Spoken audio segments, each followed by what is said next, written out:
अस्सलाम वालेकुम स्टूडेंट्स। आज की इस वीडियो में मैं आपको बताऊंगा कि यूनिवर्सिटी लाइफ में पढ़ना किस तरह से चाहिए। क्या रोज़ का रोज़ पढ़ना चाहिए या वीकली पढ़ना चाहिए या फिर मंथली पढ़ना चाहिए, और एफिशिएंटली पढ़ने का तरीका क्या है, ये मैं आप लोगों को बताऊंगा। लेकिन उससे पहले कुछ ज़रूरी टिप्स जो पिछली वीडियो में 2-3 टिप्स रह गई थी वो मैं आपको बताऊँगा। उसके बाद फिर हम बात करेंगे कि पढ़ना किस तरह से है। सबसे पहली चीज़ जो मेरे से बहुत ज़्यादा पूछी जा रही है वो ये है कि यूनिवर्सिटी के अंदर स्टेशनरी में क्या क्या लेकर जाना है। तो इसमें मैं आप लोगों को बता देता हूँ। नंबर 1, आपके पास हर सब्जेक्ट का एक नीट रजिस्टर होना चाहिए। ठीक है, अगर आपके 5 सब्जेक्ट हैं तो लैब्स की बात नहीं मैं कर रहा, लैब का वर्क जो है वो आप रफ भी उतार सकते हैं, उसका इतना इशू नहीं है। लेकिन जितने आपके थ्योरी के सब्जेक्ट्स हैं ना, उनकी आपकी एक अलग से रजिस्टर होना चाहिए या नोटबुक आप कह लें। उसमें यह है कि आप जो यूनिवर्सिटी में लेक्चर्स पढ़ाए जाएंगे वो आपने उसमें नोट करने हैं। ठीक है, उसका फ़ायदा आपको मैं आगे चलकर बताऊंगा कि क्या होगा। अगर आप ये कर लेते हैं तो बहुत अच्छा है। हर सब्जेक्ट का अलग अलग रजिस्टर बनाएं नीट, और नीट रजिस्टर भी तरीके से बनाना है, मतलब ऐसा बनाना है कि जब आप दूसरी दफ़ा पढ़ें तो आपको समझ लग जाए कि आपने क्या लिखा हुआ है। ठीक है, दूसरी चीज़ जो है वो एक रफ़ रजिस्टर आम मार्केट से मिल जाता है, जिसमें 300-400 सफ़े होते हैं। वो आपका पूरा एक सेमेस्टर गुजर जाएगा उससे। ठीक है, उसमें आपने ये करना है कि जो न्यूमेरिकल सॉल्व करने हैं, जो रफ़ असाइनमेंट्स आपने बनानी है वो भी उसी पे बनानी है। और इसी तरह जो भी आपने प्रैक्टिस मटेरियल, जितना भी आपने प्रैक्टिस करना है या जो भी कुछ, या कोई लैब का काम उतारना है तो वो भी आप उस पर उतार सकते हैं। ठीक है, तो ये दूसरी चीज़ होगी। तीसरी चीज़ जो है वो हाइलाइटर आपके पास लाजमी होना चाहिए। ठीक है, क्योंकि अगर आप हार्ड फॉर्म में किसी बुक से पढ़ रहे हैं और टीचर कहते हैं कि ये लाइन इंपॉर्टेंट है, तो आप उसको हाईलाइट कर लें ताकि आपको बाद में याद रहे कि ये चीज़ इंपॉर्टेंट थी। तो हाइलाइटर आपके पास होना चाहिए, एक अदद मार्कर होना चाहिए, बॉल पेन होना चाहिए। ये चीज़ें तो बेसिक बेसिक हैं। ठीक है, और बाकी मोस्ट इम्पॉर्टेंट चीज़ जो मेरे से बहुत ज़्यादा पूछी जा रही है, कैलकुलेटर अगर आप इंजीनियरिंग में आ रहे हैं ना, इंजीनियरिंग और सीएस दोनों की ही मैं बात कर रहा हूँ, तो कैलकुलेटर समझ लें आपके लिए मस्ट है। ठीक है, कैलकुलेटर समझ लें आपके लिए ही बना है, तो कैलकुलेटर आपको लाजमी चाहिए। अब कैलकुलेटर के मॉडल भी अक्सर बच्चे मेरे से पूछ रहे हैं, तो मॉडल मैं आपको नहीं जर्नलाइज करके बता सकता, क्योंकि different teachers different calculator recommend करते हैं। तो हमें उन्होंने वो कैलकुलेटर रिकमेंड किया था जिसमें कॉम्प्लेक्स नंबर भी सॉल्व हो जाएं। तो आप देख लें जो मार्केट में अभी तक लेटेस्ट कैलकुलेटर चल रहा है आप वो ले लें, जिसमें कॉम्प्लेक्स नंबर वगैरह और डिफरेंशिएशन वगैरह सब कुछ सॉल्व हो सकता हो।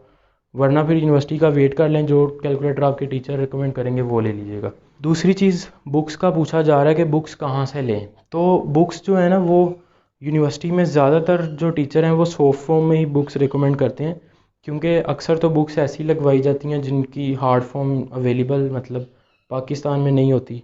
होती भी है तो वो काफ़ी एक्सपेंसिव होती है, इसीलिए टीचर्स कहते हैं कि आप हार्ड फॉर्म रहने दें, सॉफ्ट फॉर्म में ही पढ़ लें। तो आपको लैपटॉप में सॉफ्ट फॉर्म में पढ़ने की आदत बनानी पड़ेगी। अगर आपसे फिर भी नहीं पढ़ा जाता तो आप हार्ड फॉर्म में बुक मार्केट से ख़रीद सकते हैं, उसमें कोई इशू नहीं है। ठीक है, या शुरू के दिनों में अपने सीनियर्स से पूछ लें कि कौन से ऑथर की कौन सी बुक लगनी है, तो आप वो फिर लाइब्रेरी से जाके इशू करवा सकते हैं। और बुक जो है वो हर यूनिवर्सिटी के हर टीचर डिफरेंट बुक्स लगवाते हैं। ठीक है, मेरे से अक्सर बच्चे मैसेज करके पूछ रहे थे कि सर इलेक्ट्रिकल में मेरा एडमिशन हुआ है तो मैं कौन सी किताबें ख़रीदूँ। तो मुझे जो सर ने लगवाई होंगी ज़रूरी नहीं है कि आपको भी वही लगवाई हों। ठीक है, तो इसीलिए आप इस बात का ख्याल रखें। और हर बुक, एक बुक के दर्जनों ऑथर्स होते हैं और आगे से एडिशन भी दर्जन दर्जन होते हैं, तो फिर ऐसे बहुत मुश्किल है बुक रिकमेंड करना। तो ये आप यूनिवर्सिटी खुलने का वेट करें, जब आपके टीचर्स जो बुक बताएंगे वही बुक फिर आप परचेज़ कीजिएगा अगर आपने परचेज़ करनी है, वरना सॉफ्ट फॉर्म में इजीली मिल जाती हैं बुक्स। आखिरी नंबर पे मोस्ट इंपॉर्टेंट चीज़ जो मेरे से पूछी जा रही है वो है लैपटॉप। एक तो ये पूछा जा रहा है कि क्या लैपटॉप वाकई ज़रूरी है या नहीं, और दूसरा क्वेश्चन ये आ रहा है कि अगर लैपटॉप वाकई ज़रूरी है तो कौन सा लेना चाहिए। क्या कोई सादा सा आम सा लैपटॉप भी ले सकते हैं या बहुत हाई फाई लैपटॉप होना चाहिए। तो इसमें मैं एक चीज़ आपको क्लियर कर दूं कि लैपटॉप तो आपको कंपलसरी है। ठीक है, चाहे आप इंजीनियरिंग में आएँ या सीएस में आएँ या सोशल साइंसेज या बीबीए या किसी भी फील्ड में आप आएँ, लैपटॉप तो आपको ज़रूरी लेना ही पड़ेगा। अगर आप अब नहीं लेंगे तो 1-2 सेमेस्टर के बाद आपको खुद ज़रूरत पेश आएगी कि यार मैं लूँ। क्योंकि उसकी 2-3 वजूहत हैं। एक तो आपने बुक्स जो मोस्टली पढ़नी होती हैं वो सॉफ्ट फॉर्म में पढ़नी होती हैं। ठीक है, और दूसरी चीज़ जो है वो असाइनमेंट्स आपको बनानी पड़ती हैं। ठीक है, असाइनमेंट्स भी ज़्यादातर वर्ड या एक्सेल पे बनती हैं आपकी। इसी तरह अगर आप CS से हैं तो फिर तो आपको पहले सेमेस्टर से ही प्रोग्रामिंग पढ़ानी शुरू कर दी जाएगी। इलेक्ट्रिकल में भी पहले सेमेस्टर में एक आधा प्रोग्रामिंग का कोर्स होता है। तो इसी तरह अगर मैं जर्नलाइज तरीके से बात करूँ तो लैपटॉप की ज़रूरत तो आपको पेश आएगी। अब दूसरे क्वेश्चन का आंसर करता चलूँ कि लैपटॉप आपको चाहिए कौन सा। तो लैपटॉप आप शुरू में अगर अच्छा वाला अफोर्ड नहीं कर सकते तो शुरू में कोई ऐसा लैपटॉप ले लें जिससे मतलब आपकी बेसिक नीड्स पूरी हो जाएं, यानी कि आप वर्ड एक्सेल चला सकें, और अगर आप CS वगैरह में जा रहे हैं तो आपके कोडिंग के सॉफ्टवेयर चल जाएं, मतलब विजुअल स्टूडियो चल जाए या कोई कंपाइलर वगैरह आपका चल जाए।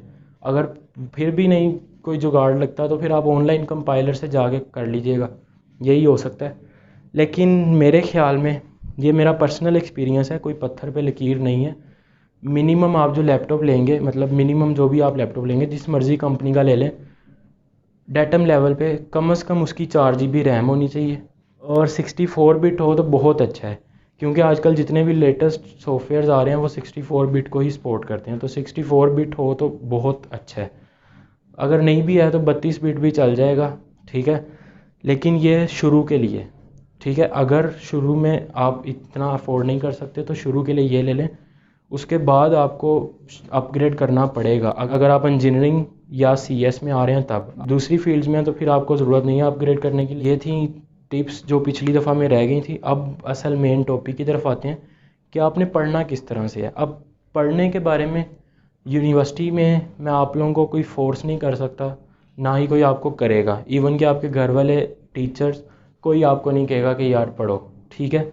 कॉलेज तक होता था, अक्सर बच्चों को तो मैट्रिक के बाद ही उनके पेरेंट्स ने कहना बंद कर दिया होगा, क्योंकि उनको पता है ये प्रोफेशनल लाइफ में चलेंगे, इन्होंने खुद पढ़ना है, इनको खुद पता है इनका अच्छा बुरा क्या है। लेकिन आपने उनके ना कहने का गलत फ़ायदा नहीं उठाना कि वो कुछ नहीं कह रहे तो आप सारा दिन मूवीज़ देखते रहें और लैपटॉप का फजूल इस्तेमाल करते रहें। आपने इस तरह नहीं करना, ठीक है। आपने सबसे पहले तो अपना एक टाइम टेबल बनाना है। अब एक फ़्लो से आपने चलना है। आपने पहले दिन ही डिसाइड कर लेना है कि यार मैंने कब पढ़ा करना है। आया मैंने रोज़ का रोज़ पढ़ना है, या मैंने 3 दिन बाद पढ़ना है, या मैंने एक हफ़्ते बाद पढ़ना है। अब मेरा मशवरा आपको ये होगा, ये मैं फिर वही कहूँगा कि मैं आपको ज़बरदस्ती नहीं कह सकता, एडवाइस ही दे सकता हूँ। मेरा आपको ये मशवरा होगा कि आप कम से कम 4 से 5 दिन बाद लाजमी पढ़ें, ठीक है। अब पढ़ने से मेरा मतलब क्या है? पढ़ने से मतलब ये है कि शुरू में सबसे पहले मैंने जो बताया था कि आपने नीट नोट्स बनाने हैं, उनका मैंने कहा था मैं आपको आगे जाके बताऊंगा कि क्यों बनाने हैं। तो वो बनाने का मकसद ये था कि उसमें आपने सारा क्लास वर्क उतारा हुआ है, ठीक है। जब आप 3 से 4 दिन बाद पढ़ने बैठेंगे तो आपने एक दफ़ा उसको सरसरी नज़र मारनी है, ठीक है। उसके बाद फिर आपने बुक खोलनी है और उससे रिलेटेड जो टॉपिक्स हैं वो आपने पढ़ने हैं। जब आप वो पढ़ लेंगे फिर आपने उससे रिलेटेड जितनी भी एग्जांपल्स हैं वो देखनी है। जब एग्जांपल्स भी देख लेंगे फिर उसके बाद न्यूमेरिकल पे आना है और एंड क्वेश्चंस पे आना है। उस टॉपिक से रिलेटेड जितने भी एंड क्वेश्चन और जितने भी न्यूमेरिकल हैं उनको आपने सॉल्व करना है और आपका काम ख़त्म, ठीक है। सिंपल इतना सा काम करना है आपने, हर सब्जेक्ट के लिए इतना सा काम। अब इसमें 2 तरीके हैं, या तो आप अपने सब्जेक्ट्स डिवाइड कर लें कि एक दिन मैं इस सब्जेक्ट को पढ़ूंगा, एक दिन मैं इस सब्जेक्ट को, एक दिन मैं इस सब्जेक्ट को। लेकिन उसके लिए आपको रोज़ का रोज़ पढ़ना पड़ेगा, ठीक है। रोज़ का एक दिन एक सब्जेक्ट, एक दिन एक सब्जेक्ट, ऐसे ही कंटिन्यूसली। एक तरीका ये है कि आप दिन डिसाइड कर लें कि मैं बिलफर्ज फ्राइडे को मेरा पूरा दिन ऑफ होता है, ठीक है। आपका टाइम टेबल जिस तरह से होगा, मतलब आप डिसाइड कर लें कि जुमे को मेरा फुल डे ऑफ होता है, तो जुमे को मैं हॉस्टल में बैठकर फिल्में देखने की बजाय अपने सारे सब्जेक्ट्स का जो पूरे हफ्ते में पढ़ा होगा वो सारा पढ़ूंगा। तो एक दिन में आप इजीली पढ़ सकते हैं। इसी तरह जो अगले हफ्ते पढ़ाएंगे वो अगले जुमे, इसी तरह कंटिन्यूसली चलता जाएगा चलता जाएगा। और आपके क्विज़ आएंगे, आप क्विज़ देंगे आराम सुकून से, कोई आपको टेंशन नहीं होगी। बस क्विज़ से एक रात पहले आपने रिवीजन करनी है, ठीक है। इसी तरह जब पेपर्स आएंगे, पेपर से भी आपने 2-3 दिन पहले पढ़ना स्टार्ट कर देना। आपने सिर्फ रिवीजन करनी है, पहले आपने सब किया हुआ है और आपको कोई परेशानी कोई टेंशन नहीं होगी, ठीक है। ये इफ़ेक्टिव तरीका है पढ़ाई करने का जो मुझे पसंद है और जिस पे मैं अमल करता हूँ। अगर आप इस पे अमल करेंगे तो इंशाल्लाह आपके ग्रेड्स बहुत अच्छे आएंगे और आप अपनी क्लास में बहुत अच्छा परफॉर्म कर सकेंगे। तो ये बातें थी जो रहती थी, तो मैंने आपको बतानी थी, इसीलिए वीडियो बनाई है। अगर आपको ये वीडियो पसंद आई है तो इस वीडियो को लाजमी लाइक कीजिएगा और अपने सारे दोस्तों के साथ इस वीडियो को शेयर कीजिएगा।